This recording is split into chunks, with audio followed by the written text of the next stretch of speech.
це таке декларування твоїх намірів. Тому що коли я бачу це на тобі, я кажу, ти українець. Справедливості, свобода, ми захищаємося таким чином. Кримськотатарська ідентика, особливо військова, в військовій справі, це не тільки яскраві візерунки, образи, а це наша історична пам'ять.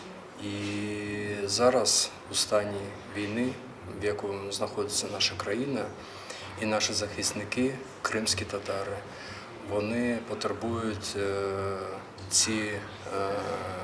цю ідентику, яка розповідає про нашу історичну пам'ять.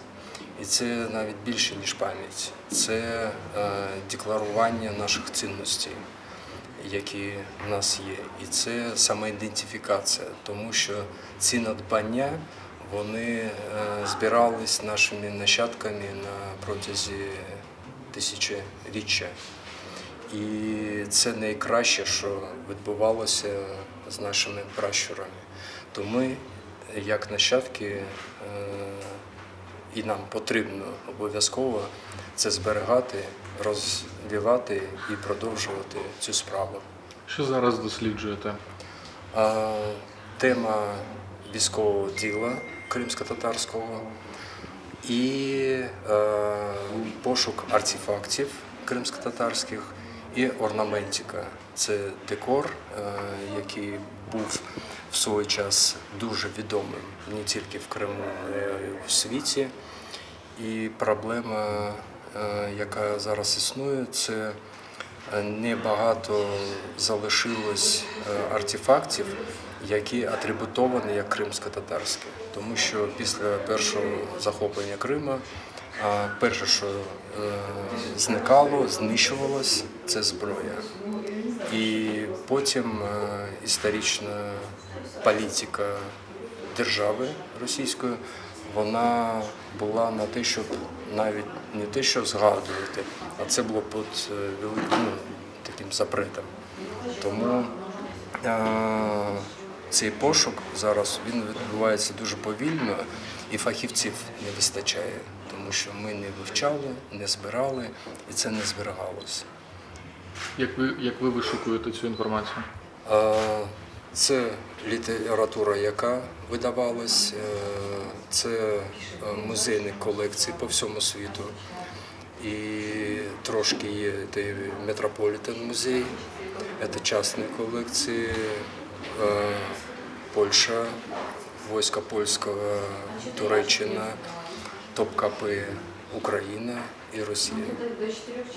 Все це є, але ця кількість, яка є, вона недостатня для того, щоб охопити все і зрозуміти, як це виглядало.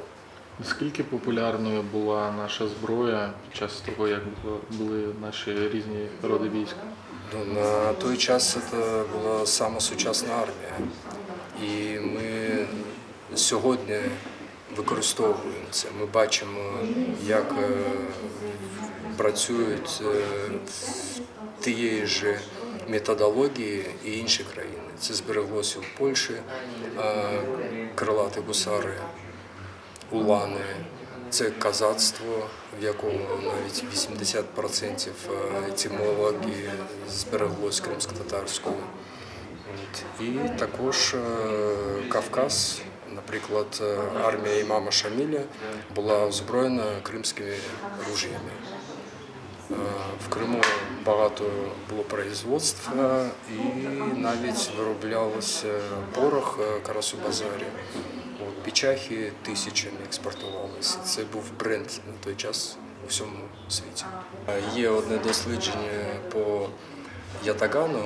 У кримських татар був печах,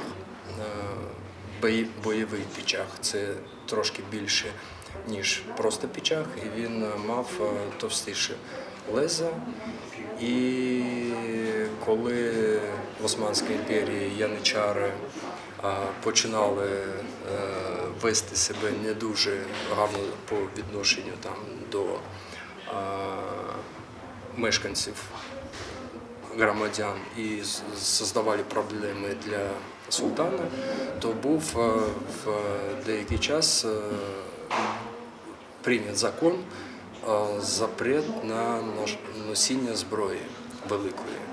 І тоді яничари почали використовувати маленькі такі бойові пічахи, схожі на кримськотатарські, але це недостатньо. Вони замовляли більше, і зараз ми цю форму знаємо як ятаган.